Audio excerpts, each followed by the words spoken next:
은혜의 찬양 감사드립니다. 할렐루야. 우리 옆에 계신 분들과 함께 인사하십시다. 참 잘 오셨습니다. 축복합니다. 그리고 좀 어색하지만 저를 바라보시면서 환영합니다. 한번 해보십시다. 환영합니다. 고맙습니다. 반갑습니다. 참 모든 것들이 다 어색합니다.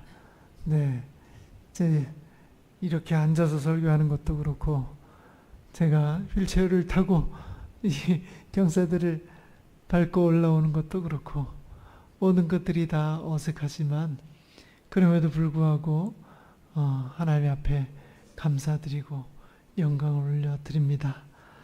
오늘 저에게 있어서 이날은 그 어느 때보다 감개무량한 주일입니다. 수술 후에 일주일만 입원하면 퇴원할 수 있다라고 해서 비록 연말연시라 하더라도 빨리 수술해서 끝내고 툴툴 털어버리고 2026년도를 힘차게 이끌어가자라고 하는 욕심에서 시작한 입원이 이렇게 길어질지는 꿈에도 생각하지 못했는데, 거의 7개월 만에 이 자리에 다시 서게 되어서 더욱더 제가 감개무량합니다. 모든 것이 하나님의 은혜이고 축복임을 고백하면서 주님께 영광과 감사를 돌려드립니다. 아울러 비울 수밖에 없었던 이 말씀 선포의 긴 시간들을 하나님의 마음으로 채워주신 우리 백용훈 목사님, 그리고 안영무 목사님, 그리고 허남열 목사님, 그리고 매일매일 정해진 시간에 저를 위해서 기도해 주시는 우리 김일재 목사님, 또 우리 중보적 기도팀 힐라, 그리고 흔들리지 않고 교회를 지켜주신 항종직 여러분, 또 기약 없는 시간을 저를 위해서 기도하시면서 예배의 자리를 지켜주시고 눈물로 기도해 주신 교우들 한 분 한 분께 깊은 감사를 올려드립니다. 사랑하는 하천의 교우 여러분, 하나님께서 이 1년의 일들을 통하여서 우리 하천동교회를 이렇게 어떻게 이끄실지 우리는 다 알 수 없지만, 이 일을 통하여서 반드시 전화위복시켜 주실 줄 믿습니다. 이 일로 인하여서 저도 다시 일어서고, 성도 여러분들도 일어서시고, 여러분들의 가정, 자녀들도 일어서시고, 경영하는 직장, 사업과 직장도 일어서시고, 이 지역과 우리 교회도 인하여서 우리나라가 일어설 줄 믿습니다.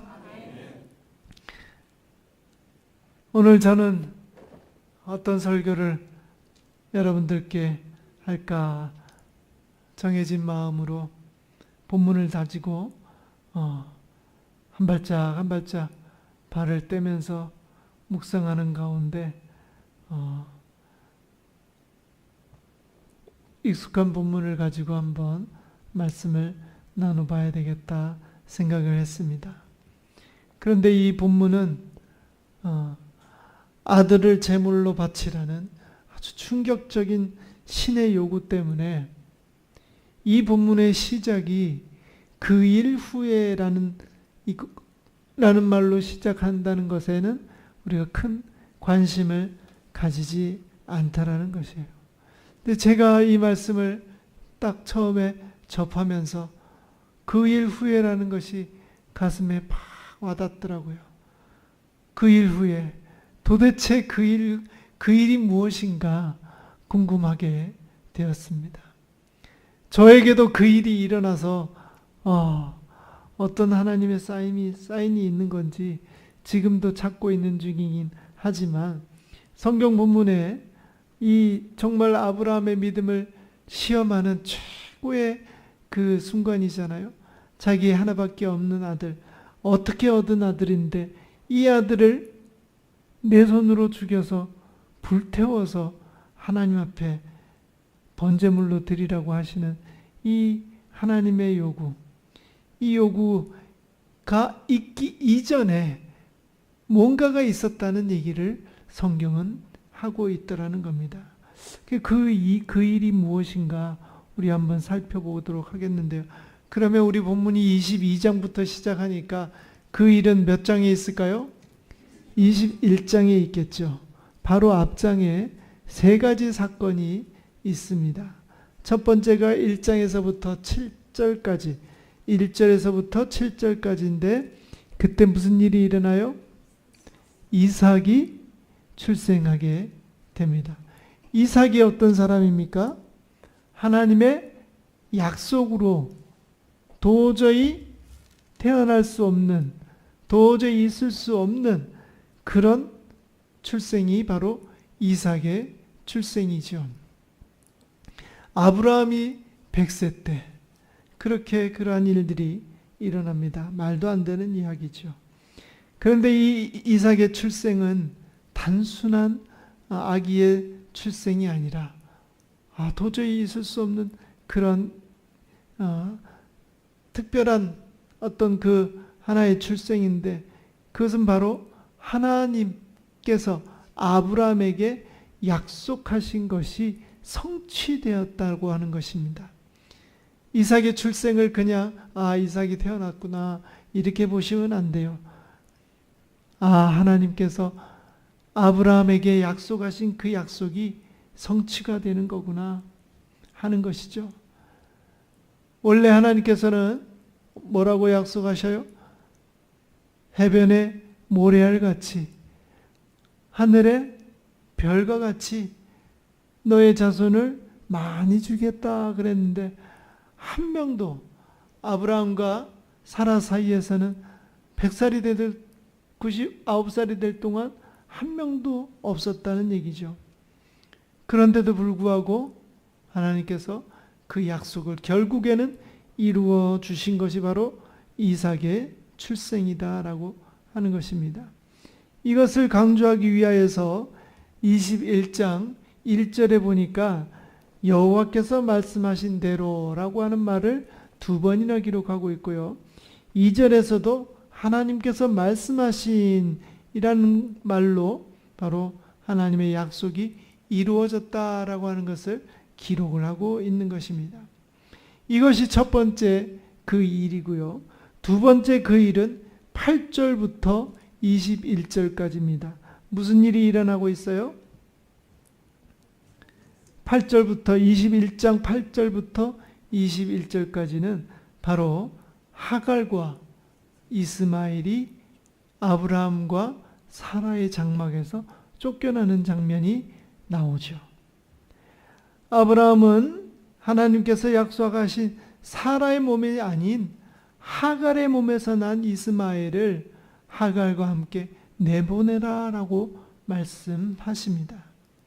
이 장면을 읽으면서 우리 하나님 어떻게 이렇게 냉정하실 수가 있나, 어떻게 이렇게 참 차갑게 말씀하실 수가 있나, 이렇게 이 말씀을 보시면 안 되고, 이 말씀은 하나님의 약속이 아닌 하갈의 몸에서 인간의 계획과 인간의 뜻에 의해서 만들어진 이 이스마엘과 하갈은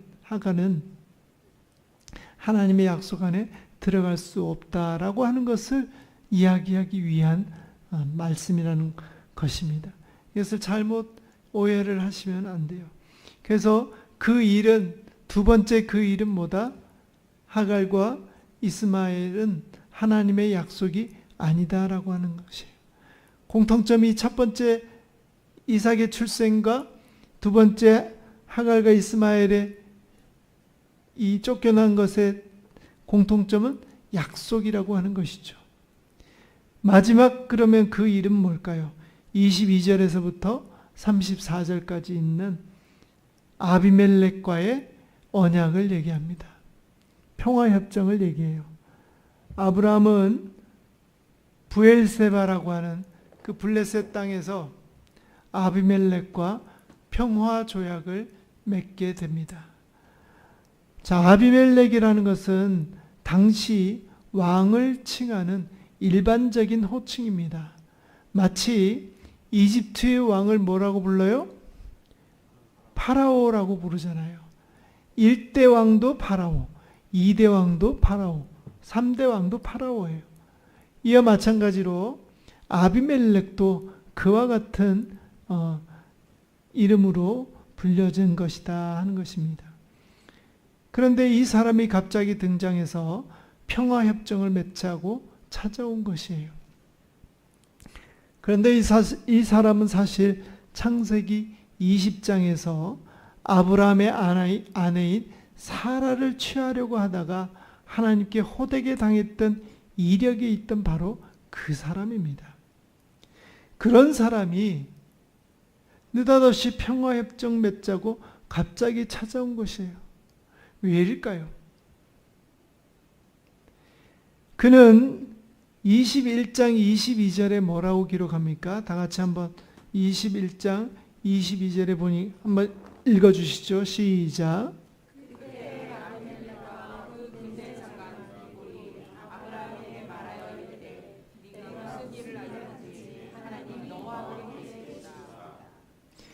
그렇죠. 네가 무슨 일을 하든지 어떻게 해요?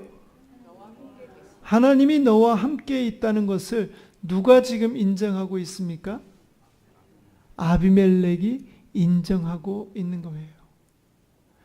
처음에는 몰랐어요. 저 이방인이 예쁜 아내를 데려왔는데, 예쁜 여자를 데리고 왔는데, 저 사람을 나의 후처로 데려와야 되겠다 생각을 했죠. 그런데 그 당시 이 예쁜 아내를 데리고 있는 남편이 있으면 남편을 죽이고 아내만 취하는 그런 몹쓸 일들이 비일비재하게 일어났던 겁니다. 아브라함이 그것을 두려워해서 자기가 죽지 않으려고 자기의 아내인 사라를 누구라고 불러요? 누이라고, 여동생이라고 얘기하면서 결국 이 아비멜렉에게 사라를 빼앗기게 되죠. 그래서 그날 밤에 아비멜렉이 사라를 취하려고 하는데 하나님께서 아비멜렉에 나타나셔가지고 너 그러기만 해봐. 그러면 너의 후손들, 너희 집안들, 너희 나라들 전부 다 내가 대를 끊어버릴 거야 하는 그 하나님의 음성을 듣고 아이고 무서워하면서 사라를 돌려보내는데 그냥 돌려보내지 않고 온갖 가축들을 다 싸가지고 그렇게 돌려보냈던 사건의 주인공이 지금 와서 평화협정을 맺자라고 하는 겁니다. 가만히 이 사람을 보니까 그때 그 밤에 나타났던 하나님이 이 아브라함과 함께 있다는 것을 이 아비멜렉이 보게 됐다는 얘기예요. 그것의 확실한 증거가 뭡니까? 바로 그렇죠. 이삭의 출생인 거예요. 저 사람 보니까 자식도 없고 별 볼 일 없는 사람인데 가만히 보니까 100세의 아들을 얻더라는 거예요. 그런 장면을 보니까 야 어떻게 된 거냐? 아마 알아봤을지도 몰라요. 그래서 신이 난 아브라함이 막 여기저기 얘기했겠죠. 저는 그렇다고 봐요. 그래서 내가 하나님께서 나에게 자녀를 안 주실 줄 알았는데 100세의 나에게 하나님께서 자녀를 주셨습니다 하고 자랑하면 다니지 않았겠어요. 그 소리를 아비멜렉이 듣고 야, 이 사람은 하나님이 돌보시는 분이구나. 이 사람하고는 적대적인 관계를 가져서는 안 되겠구나. 왜냐하면 자기도 하나님 경험해 봤잖아요. 사라 취하려고 그러다가. 그래서 찾아와서 아비멜렉과 뭘 해요? 평화 조약을 맺는 것입니다. 이것도 큰 틀에서 보면은 약속인 것이죠. 다시 말해서 창세기 22장의 그 일 후에라고 하는 그 일은 이 세 가지 일이었는데 그 세 가지 일이 모두 다 뭐와 관계가 됐다? 약속이라는 것과 언약이라는 것과 관계가 돼 있더라 하는 것입니다. 세 번에 걸쳐 하나님의 약속에 대해서 교훈하신 후에 진짜 자 이제 잘 배웠으니까 이제 진짜 네가 배운 것인지 분명한지 내가 잘 가르쳤는데 너가 잘 배웠는지 내가 한번 뭐 해보겠다? 시험해 보겠다. 우리가 읽었던 22장에는 분명하게 하나님께서 뭐 하시겠다고 나와요? 시험하시겠다고 나오는 것입니다. 사랑하는 교우 여러분, 저와 여러분이 마주하고 있는 현재의 상황들이 얼마나 어렵고 힘들고 고통스러우십니까? 어쩌면 아브라함이 받았던 그 명령, 아브라함에게 있어서 가장 소중한 것을 바쳐야만 하는 그 마지막 시험의 단계가 바로 여러분들이 지금 처해져 있는 그런 상황, 저에게 처해져 있는 상황인지도 모르겠습니다. 아니면 아직도 하나님께서 어떻게 약속을 이루시는 분이신지를 하나하나 알려주고 있는 이 21장에 나오는 세 가지 과정들처럼 알려주고 계시는 중인지도 모릅니다. 우리가 어떤 단계에 있는지는 모르지만 분명한 것은 하나님께서는 반드시 약속을 이루시는 분이라는 사실을 우리가 잊어서는 안 되는 것이에요. 저의 모습을 보면서 많은 생각이 드시지 않겠습니까? 저 역시 마찬가지입니다. 저는 여기까지 오면서 하나님께서 얼마나 많은 시험들과 얼마나 많은 헌신들을 저에게 요구하셨는지, 그럴 때마다 이를 악물고 하나님 주의 말씀 따르겠습니다 하고 여기까지 건너왔는데, 이 청천벽력 같은 이런 일을 당하면서 어쩌면 이것이 하나님의 마지막 시험이 아닌가 하는 생각도 해본다는 것이죠. 여러분들께서는 어떠십니까? 여러분들이 겪고 계시는 수많은 다양한 어려움들과 또 힘든 시기들을 되짚어 보실 때 약속을 믿고 계시는지요? 저는 재활하는 순간 한 발짝 한 발짝 발을 떼면서 이 발걸음 하나하나가 하나님의 약속을, 하나님께서 나에게 약속하신 그 약속을 이루려고 하시는 발걸음이라는 생각으로 그렇게 재활에 임하고 있습니다. 여러분들도 반드시 이 사실을 기억하시기를 주의 이름으로 간절히 바랍니다. 나는 분명히 하나님의 약속의 자녀이다. 하나님께서는 반드시 하나님의 약속의 자녀를 구원하여 주신다. 이 사실을 우리가 잊어서는 안 된다는 것이에요. 이 사실을 희석시키고 이 사실을 의심하게 하는 것이 바로 마귀 사탄이 하는 일이라는 것이에요. 거기에 여러분들 현혹되지 마시고 넘어가지 마시고 반드시 이겨내시기를 간절히 바랍니다. 우리가 어떤 어려움에 처하더라도 주님은 반드시 우리를 건지십니다. 일으키십니다. 이 믿음을 놓치지 아니하는 저와 여러분들 되시기를 주님의 이름으로 간절히 축원합니다. 기도합니다. 은혜로우시고 자비로우신 아버지 하나님, 감사합니다. 하나님, 오늘 제가 처해져 있는 여건과 환경이 고통스럽고 힘들고 어렵지만 그럼에도 불구하고 하나님께서는 결단코 내 손을 놓지 아니하시고 꼭 붙잡고 계시며 이 얼음 속에서 견뎌내고 이겨내어 반드시 일으키신다는 믿음을 저희들이 가지게 하여 주시옵소서. 결코 놓치지 않도록 주여 붙잡아 주시옵소서.